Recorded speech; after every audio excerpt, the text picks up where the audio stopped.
सभी भक्तों को जय बाबा की।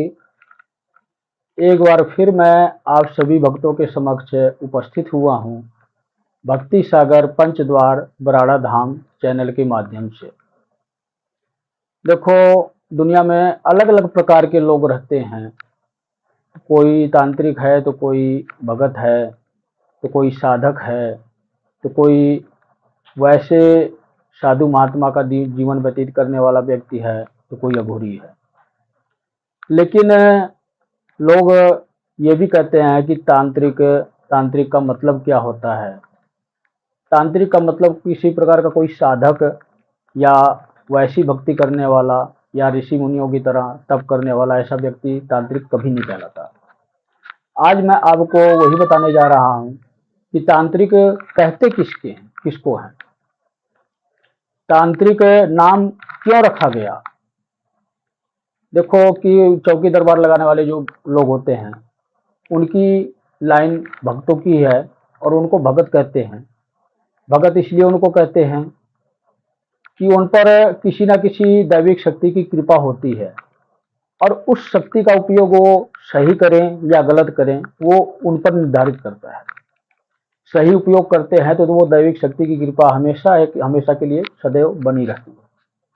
लेकिन अगर गलत उपयोग करते हैं तो वो नरक के भागीदार होते हैं और उनका जीवन एक ना एक दिन अवश्य ही कष्टदायी होता है। और जो तांत्रिक लोग हैं, तांत्रिक किसे कहते हैं, तंत्र मंत्र की दुनिया में अपना जीवन व्यतीत करना।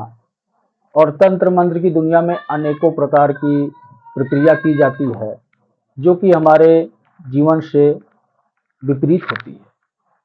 हमारे जीवन में इस प्रकार की प्रक्रिया की आवश्यकता नहीं होती है, जैसे बलि देना, मांस खाना और मांस चढ़ाना और दारू शराब का भोग देना, इस प्रकार की प्रक्रिया होती है। और तांत्रिक लोग हमेशा राक्षसी जीवन व्यतीत करते हैं।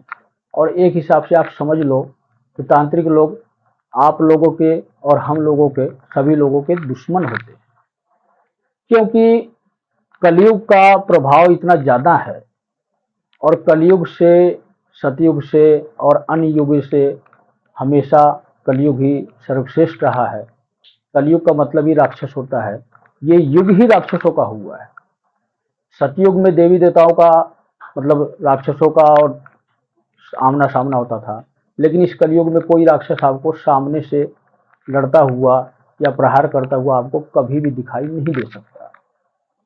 कलयुग का मतलब ही है कि जितनी भी राक्षस प्रकार की शक्तियां हैं या भूत प्रेत या कुछ भी आप लगा लो, जिन, इस प्रकार की सभी शक्तियां इंसानों के अंदर ही घुसकर उनको अंदर से खोखला करती हैं, बीमार करती हैं। और इसी प्रकार की शक्तियां तांत्रिक लोग सिद्ध करते हैं। इसमें देवी देवताओं का भी सहयोग होता है, उनकी भी मंत्र सिद्धियां ये सिद्ध करते हैं, भूत प्रेतों को भी सिद्ध करते हैं। शमशान में जाकर जोगनियों को अन्य प्रकार की भोग देकर उनको भी सिद्ध करते हैं, इसलिए उनको तांत्रिक कहा गया है। तांत्रिक का जीवन हमेशा कष्टदायी होता है, कभी भी वो सुखमयी जीवन नहीं जी सकता, क्योंकि जिस भी देवी देवता की भक्ति करता है, वो पूजा पाठ करता है, उनको भोग देता है, उनके देवी देवता हमेशा ही तामसिक होते हैं।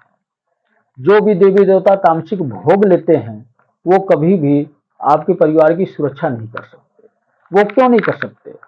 जब तक तांत्रिक है उन शक्तियों को अपने कंट्रोल में रखता है, समय समय पर भोग देता है, चाहे वो किसी भी प्रकार का हो, इसलिए वो शक्तियां तब तक शांत होती हैं। जिस दिन वो तांत्रिक मर जाता है और उसके बाद जो जीवन उस परिवार में रहने वाले लोगों का होता है बहुत ही कष्टदायी होता है, क्योंकि उस तांत्रिक के बच्चों को नहीं पता होता है कि मेरे पिताजी क्या देवी देवताओं को पूजा देते थे और क्या करते थे। चाहे जो जितना मर्जी समझदार बालक क्यों ना हो, लेकिन कहीं ना कहीं उससे गलती होती है। कोई ना कोई दैविक शक्ति या भूत प्रेत की शक्ति या योगिनियों की शक्ति कोई ना कोई ऐसी होती है जिसके बारे में उस बालक को ज्ञान नहीं होता है और वहाँ पर वो परिवार कष्ट पाने लगता है। और इसी प्रकार जैसे जैसे पीढ़ी बदलती है वैसे वैसे हर कोई भूलता चला जाता है, इस प्रकार की पूजा पाठ छोड़ देता है। तो उनके परिवार में इतना ज़्यादा कष्ट हो जाता है कि कभी कोई अपंग पैदा होता है, तो कोई दिमाग का कम पैदा होता है, तो कोई पैदा होते ही बीमार हो जाता है और उनका समाधान निकालना बहुत ही मुश्किल हो जाता है।